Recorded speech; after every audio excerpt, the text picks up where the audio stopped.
Salut, c'est Augustin de mon indépendance financière. Comment plaire instantanément? C'est le nom du chapitre 6 de l'ouvrage Comment se faire des amis de Dale Carnegie.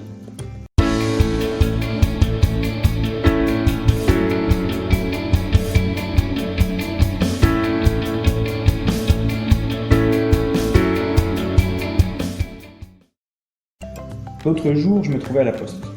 En attendant mon tour au guichet des recommandés, je fus frappé de l'air accablé d'ennui de l'employé. Évidemment, ce n'était guère drôle de passer ses journées à poser des enveloppes, pondre des timbres, remplir des récépissés. Je me dis, essayons de plaire à ce garçon et lui arracher un sourire. Pour cela, il faut naturellement que je lui dise quelque chose de gentil. Que pourrais-je bien trouver à admirer sincèrement dans sa personne? Ce n'est pas toujours facile avec des inconnus. Mais dans ce cas-là, ce fut très simple. L'employé possédait une chevelure magnifique. Aussi, tandis qu'il pesait ma lettre, je lui dis « Je voudrais bien avoir des cheveux comme les vôtres ». Il leva la tête, l'air surpris et rayonnant. « Oh !» répondit-il avec un sourire modeste, « ils ne sont plus ce qu'ils étaient. » J'assurai qu'ils étaient encore admirables, quelle qu'eût été leur splendeur première. Il était enchanté. Nous prolongeâmes encore quelques instants cette agréable conversation, et la dernière parole qu'il me dit fut celle-ci. On m'a souvent complimenté sur ma chevelure. Je lui parie que ce garçon partit léger comme un passereau. Il répéta à sa femme ce que je lui avais dit et que le soir, en faisant sa toilette, il contempla encore une fois sa chevelure dans le miroir en se disant « C'est vrai qu'elle est belle ». Quand je contais cette anecdote à mes élèves, l'un d'eux me dit « Mais que voulez-vous donc obtenir de cet homme ?» Ce que je voulais obtenir de lui, Dieu Tout-Puissant. Si nous sommes si bassement égoïstes que nous ne puissions dispenser un peu de bonheur autour de nous, ni faire un compliment, sans espérer tirer quelque chose d'autrui en retour, si nos cœurs ne sont pas plus larges que l'aigre et chétif homme sauvage, alors nous ne manquerons pas d'essuyer l'échec que nous méritons si bien. Mais au fait, c'est vrai, je désirais obtenir quelque chose de ce garçon, quelque chose d'infiniment précieux, la satisfaction exquise d'avoir accompli un geste absolument désintéressé, une de ces actions généreuses dont le souvenir brille en notre mémoire, longtemps après que l'incident qui l'a provoqué a été oublié. Il y a 19 siècles, Jésus-Christ dit à ses humbles disciples « Il est plus doux de donner que de recevoir ». Il existe une loi primordiale que nous devons respecter dans nos rapports avec nos semblables. Si nous l'observons, tout nous sera facile. Nous surmonterons les obstacles, nous gagnerons les amitiés, les succès, le bonheur. Mais dès l'instant où nous la violerons, nous ferons naître sous nos pas d'innombrables difficultés. Cette règle, la voici. Faites toujours sentir son importance à votre interlocuteur. Comme nous l'avons expliqué plus haut, le désir d'être important est, selon le professeur John Dewey, le plus puissant des appétits humains. C'est lui, je le répète, qui nous différencie des animaux. Pendant des millénaires, les philosophes ont spéculé sur les principes qui régissent les rapports des hommes entre eux, et toutes leurs méditations et leurs études n'ont abouti finalement qu'à un seul précepte. Ce précepte n'est pas nouveau. Il est aussi vieux que l'histoire de l'humanité. Zoroastre l'enseignait aux adorateurs du feu en Perse, il y a 3000 ans. Confucius le prêchait en Chine, il y a 24 siècles. Lao Tse, le fondateur du taoïsme, l'inculquait à ses disciples dans la vallée de Han. 500 ans avant Jésus-Christ, Bouddha le proclamait sur les rives du Gange sacré, et les livres saints du bouddhisme le mentionnaient 1000 ans avant lui. Plus tard, Jésus le prêcha parmi les collines pierreuses de la Judée. Il résuma en une seule phrase cette règle qui est probablement la plus importante du monde. Agis envers les autres comme tu voudrais qu'ils agissent envers toi-même. Vous tenez à l'estime de ceux qui vous entourent. Vous désirez qu'on rende justice à vos mérites. Il vous est doux de vous sentir important dans votre petite sphère. Vous détestez les flatteries menteuses et grossières, mais vous avez faim d'éloges sincères. Vous voulez être honoré, encouragé, complimenté. Tous nous aspirons à cela. Obéissons donc à la loi de l'Écriture. Donnons aux autres ce que nous voudrions recevoir d'eux. Et cela quand, comment, où? La réponse est simple. Toujours et partout. Un jour, dans un grand building, je demandais à l'employé préposé au renseignement de m'indiquer le bureau d'un ami, Mr. Henry Souven. Vêtu d'un uniforme impeccable, il était très fier de son rôle qui remplissait à la perfection. Il me répondit, en détachant distinctement chaque mot, « Henry Souven, une pause, 18e étage, une pause, chambre 1816. » J'allais m'élancer vers l'ascenseur quand je me ravisai, revins vers mon informateur et lui dis « Je vous félicite sur la manière dont vous m'avez renseigné. Vous vous exprimez clairement, intelligemment, vous avez l'élocution d'un artiste, et c'est très rare. » Rayonnant de plaisir, il me dit pourquoi il avait fait chaque pause et pourquoi il avait articulé chaque mot précisément comme il l'avait fait. Ces paroles de louange l'avaient haussé de quelques centimètres, et tandis que je m'envolais vers le 18e étage, j'eus conscience d'avoir, pour une faible part, augmenté la somme de bonheur dans le monde, cet après-midi-là. Point n'est besoin d'être un souverain régnant ou d'être devenu ambassadeur d'Amérique en France pour pratiquer cette philosophie. Si par exemple la serveuse vous apporte de la purée de pommes de terre quand vous avez commandé des frites, il vous suffira de lui dire doucement « Je regrette de vous déranger, mais je préfère les frites » pour qu'elle vous réponde avec bonne humeur « Mais ça ne fait rien, je vais changer le plat » car elle sera touchée du respect que vous lui aurez témoigné. De petites phrases comme « Excusez-moi de vous déranger, voulez-vous avoir la bonté de, voulez-vous je vous prie, sans oublier merci » sont l'huile qui lubrifie les rouages du mécanisme de notre vie quotidienne, et de plus sont la marque d'une bonne éducation. Écoutez l'histoire du romancier Hall Caine. Il était fils de forgeron et n'avait reçu qu'une instruction rudimentaire. Pourtant, il connut une extraordinaire célébrité. Voici l'origine de sa carrière. Il adorait la poésie et tous les poèmes de Dante Gabriel Rossetti. Ayant fait une conférence élogieuse sur l'œuvre du poète, il en adressa une copie à ce dernier qui fut charmant. Il est probable qu'il pensa « Un jeune homme qui a une aussi haute opinion de moi doit être fort intelligent ». Il invita le fils du forgeron à devenir son secrétaire. Grâce à cette nouvelle situation, le jeune homme rencontra les maîtres de la littérature. Conseillé et encouragé par eux, il se mit à écrire et connut un succès triomphal. Sa propriété, Griba Castle, dans l'île de Man, devint un lieu de pèlerinage pour les touristes. Il laissa une fortune de 2 500 000 $. Et pourtant, qui sait, il serait peut-être mort pauvre et obscur s'il n'avait pas écrit cet essai exprimant son admiration pour un homme illustre. Tel est le pouvoir, le prodigieux pouvoir de la louange quand elle vient du cœur. Rossetti se considérait comme un personnage important. Quoi de surprenant à cela? Chacun de nous se croit important, très important. Les nations ne sont pas différentes des individus. Vous sentez-vous supérieur aux Japonais? La vérité, c'est que le Japonais se croit infiniment supérieur à vous. Un Japonais de la vieille école, par exemple, est indigné lorsqu'il voit une dame de son pays dansant avec un blanc. Considérez-vous que vous valez mieux qu'un hindou? C'est votre droit. Pourtant, il existe 1 million d'hindous qui vous méprisent à tel point qu'ils ne consentiraient pas à se souiller en touchant à la nourriture que votre ombre impure a effleurée. Vous croyez bien au-dessus des Esquimaux? Vous êtes parfaitement libre de penser ainsi. Mais en réalité, les Esquimaux ont pour vous un profond dédain. Au fait, si vous êtes curieux de connaître la mesure de ce dédain, la voici. Il se trouve dans leur population quelques malheureux, simples d'esprit et incapables du moindre travail. Les Esquimaux les traitent d'hommes blancs. C'est leur suprême insulte. Chaque nation se croit supérieure aux autres nations. Telle est l'origine du patriotisme et des guerres. Regardons bien cette vérité en face. Tout homme que nous rencontrons croit nous dominer en quelque manière. Si vous voulez trouver le chemin de son cœur, prouvez-lui subtilement que vous reconnaissez sincèrement son importance dans sa sphère. Rappelez-vous la parole d'Emerson. Tout homme m'est supérieur en quelque manière. C'est pourquoi je puis m'instruire à son contact. Ce qui est pathétique, c'est de voir ceux qui ont le moins sujet de s'enorgueillir et essayer de combler leur secrète déficience par des manifestations de vanité si bruyantes qu'elles offensent et qu'elles écœurent ceux qui en sont témoins. Comme le disait Shakespeare, homme, ô homme vain, drapé d'un peu d'autorité, tu joues devant les cieux de si grotesques comédies que tu ferais pleurer les anges. Et maintenant, prenons 3 cas où l'application des méthodes exposées ici a donné des résultats remarquables. Voici d'abord celui d'un avoué du Connecticut qui m'a prié de ne pas indiquer son nom à cause de sa famille. Nous l'appellerons Mr. R. Peu de temps après s'être fait inscrire à notre cours, M. R se rendit avec sa femme en voiture à Long Island pour voir quelques parents. Il arriva qu'il se trouva en tête-à-tête avec une vieille tante de son épouse, cette dernière les ayant laissés pour courir faire d'autres visites. Il résolut de mettre immédiatement en pratique les théories qu'il apprenait, et dans ce but, chercha autour de lui ce qu'il pourrait honnêtement admirer. « Votre maison fut construite en 1890, n'est-ce pas ?» demanda-t-il à son hôtesse. « En effet, c'est exactement l'année où elle fut construite, » répondit-elle. Il poursuivit. « Elle me rappelle la maison où je suis né. Quelle belle construction, vaste, bien conçue. On ne bâtit plus comme ça maintenant. » « Ah, vous avez bien raison, dit la vieille dame. Les jeunes gens d'aujourd'hui ne savent pas ce qu'est une belle demeure. Tout ce qu'ils veulent, c'est un petit appartement, une glacière, et puis hop, les voilà partis dans leurs automobiles. » D'une voix émue, elle évoquait de chers souvenirs. C'est une maison idéale. Elle fut bâtie avec amour. Mon mari et moi n'avions pas d'architecte. Nous avons fait tous les plans nous-mêmes. Elle lui fit alors visiter les pièces, tandis qu'il admirait un à un les objets précieux qu'elle avait recueillis au cours de ses voyages et chéris toute sa vie. Châles de cachemire, porcelaine ancienne, lits et fauteuils français, peinture italienne et de grandes draperies de soie qui provenaient d'un château de France. Après m'avoir montré la maison, comptait plus tard Monsieur R, elle tint à me conduire au garage. Là se trouvait, élevée sur des cales, une automobile Packard presque neuve. Mon mari avait acheté cette voiture peu de temps avant de mourir, murmura la vieille dame. Je n'y suis jamais monté depuis. Vous appréciez les belles choses. Je vais vous donner cette Packard.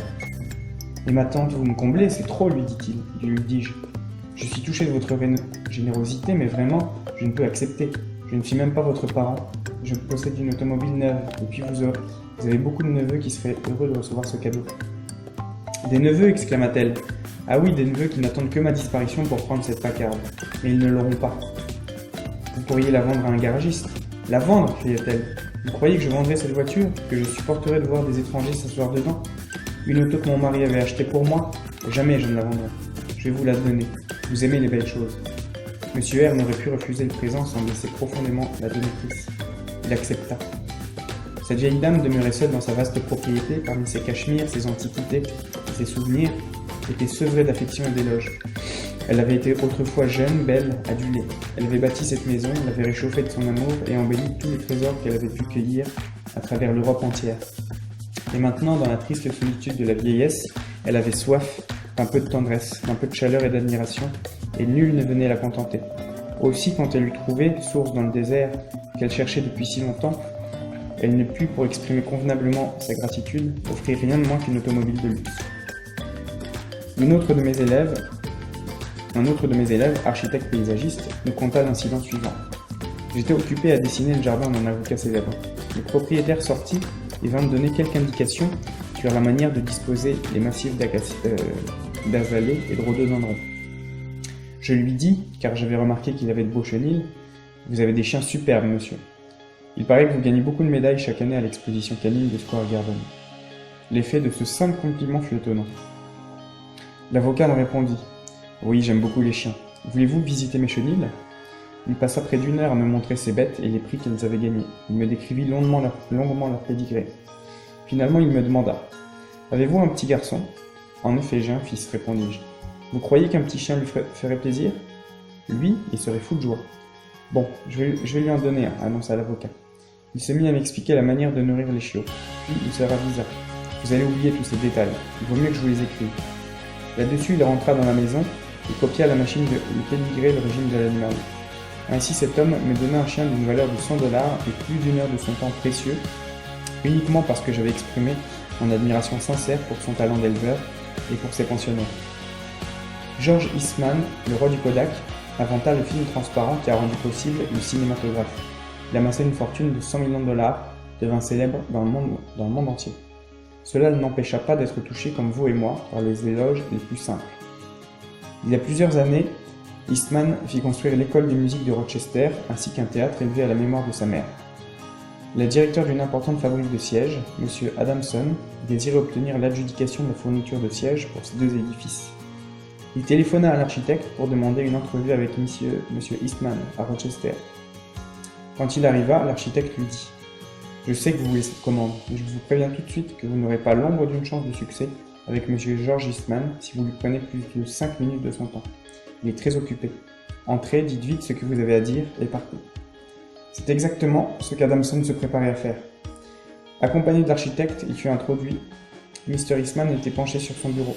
Au bout d'un moment, il releva la tête, s'avança vers les deux hommes et dit « Bonjour messieurs, que puis-je faire pour vous ?» L'architecte fit les présentations. Et Mr. Adamson parla. « Monsieur Eastman, tout en vous attendant, j'ai admiré votre bureau. C'est un plaisir de travailler dans une pièce comme celle-là. Vous savez que notre maison fait aussi des boiseries murales. Je n'en ai jamais vu de plus belle. » George Eastman répondit « Vous me rappelez une chose que j'avais presque oubliée. Oui, c'est un beau bureau, n'est-ce pas? Je m'y plaisais beaucoup au début. Mais maintenant, j'y suis accoutumé, puis je viens ici la tête pleine de préoccupations. Il m'arrive de ne pas remarquer cette décoration pendant des semaines entières. » Adamson marcha à travers la pièce et frotta de la main un des panneaux. « C'est du chêne anglais, n'est-ce pas? Il est un peu différent du chêne italien. »« C'est juste, répondit Eastman. Je l'ai fait venir d'Angleterre. C'est un ami spécialiste en bois précieux qui me l'a choisi. » Eastman lui montra alors toute la décoration de la pièce, les proportions, les coloris, les sculptures à la main et tous les autres détails qu'il avait collaboré à créer. Les deux hommes s'arrêtèrent devant une fenêtre, et George Eastman, modeste et discret comme de coutume, désigna à son visiteur quelques-unes des institutions qu'il avait fondées pour essayer de soulager l'humanité.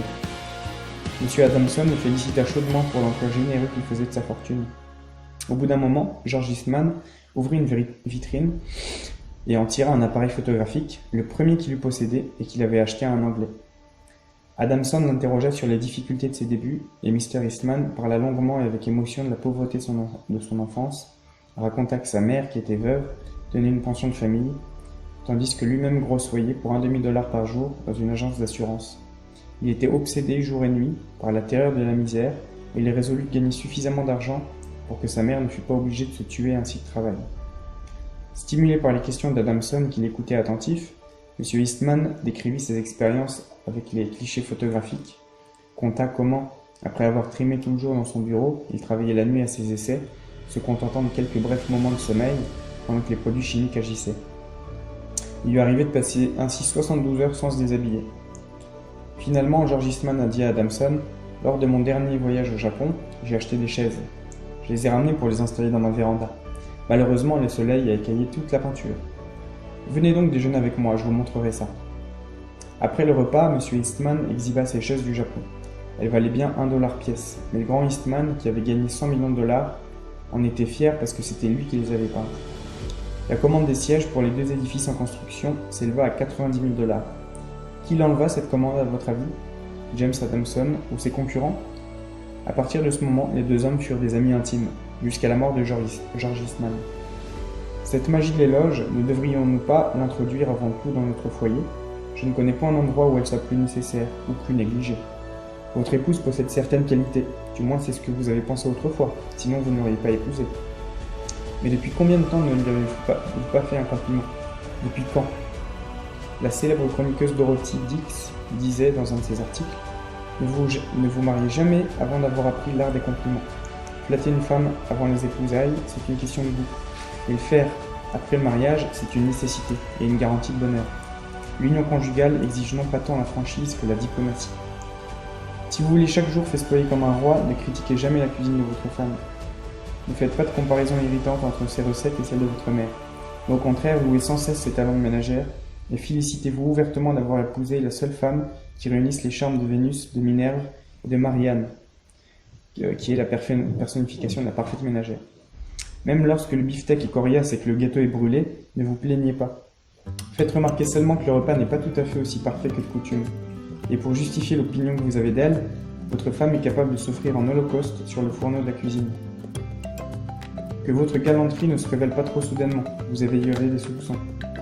Mais ce soir, demain soir, apportez-lui quelques fleurs. Ne vous contentez pas de dire « c'est vrai, je devrais le faire ».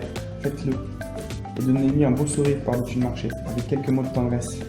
Si tous les maris agissaient ainsi, je me demande si la ville de Reno verrait autant de divorces. Voulez-vous savoir ce qu'il faut faire pour rendre une femme amoureuse de vous? Ça, c'est fameux. C'est un secret qui n'est pas de moi. J'ai emprunté à Dorothy Dix. Une fois, elle interviewa un célèbre polygame qui avait conquis les cœurs et les économies de 23 femmes. Je note en passant que c'est dans une prison qu'il eut l'entrevue. Quand elle lui demanda comment il s'y prenait pour séduire ses victimes, il répondit « Ce n'est pas malin du tout, il n'y avait qu'à leur parler d'elle. » La même tactique réussit admirablement pour les hommes. Parlez à un homme de lui-même, disait Disraeli, l'un des plus adroits politiciens qui ait jamais gouverné l'Empire britannique. Parlez à un homme de lui-même, il vous écoutera pendant des heures. Voici donc la 6e règle à observer si vous tenez à gagner la sympathie des gens. Faites-leur sentir leur importance. Vous avez lu ce livre assez longtemps, fermez-le. Secouez la cendre de votre pipe. Exercez-vous dès maintenant à expérimenter cette tactique de l'éloge sur la première personne qui viendra près de vous. Et voyez le miracle s'accomplir. 6 moyens de gagner la sympathie des gens. Règle 1. Intéressez-vous sincèrement aux autres. Règle 2. Ayez le sourire. Règle 3. Rappelez-vous que le nom d'un homme est pour lui le mot le plus doux et le plus important de tout le vocabulaire. Règle 4. Sachez écouter. Encouragez les autres à parler d'eux-mêmes. Règle 5. Parlez à votre interlocuteur de ce qu'il aime. Règle 6. Faites-lui sincèrement sentir son importance. Voilà, j'espère que cette lecture vous aura plu. N'hésitez pas à vous abonner si vous aimez ce genre de vidéo. Et je vous dis à bientôt pour la prochaine.